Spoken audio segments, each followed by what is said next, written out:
was a beautiful girl. Her grandma made her a beautiful velvet red hat.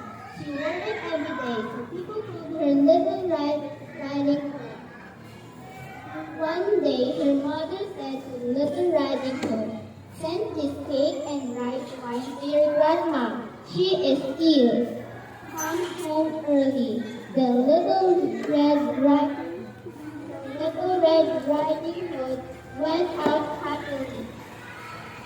She passed through a large forest, came across a cotton wood. The wolf pretended to be kind and asked Little Red Riding Hood where she would go. She said, "I am going to visit my grandma. She is ill." The wolf asked where her grandma lived. Little Red Riding Hood also told him the wolf wanted to eat her and her grandma. So he went to her grandma's home first. The wolf knocked her grandma's door and used Little Red Riding Hood's voice. "I am Little Red Riding Hood. I'm coming to see you." Her grandma let the wolf in. The wolf followed her grandma, then he lay on her grandma's bed, waiting for Little Red Riding Hood. After a while, Little Red Riding Hood knocked the door. The wolf asked, "Who is it?"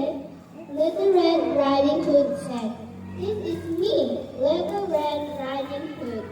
The wolf said, "Come in, the door is open."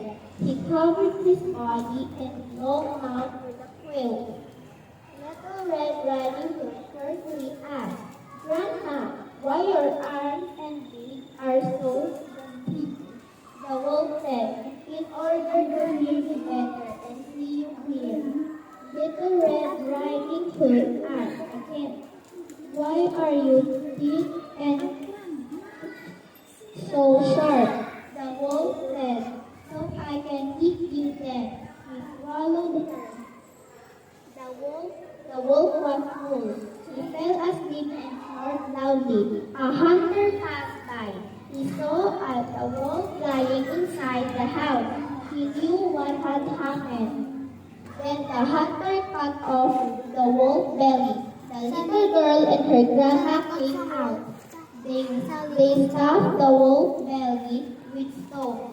Then grandma filled up his belly. The wolf woke up. He went up for water. He fell into a well and drowned. The little girl drank happily. Grandma was also cured. Little Red Riding Hood returned home. She guaranteed her mother that she would never trust a stranger easily. The end.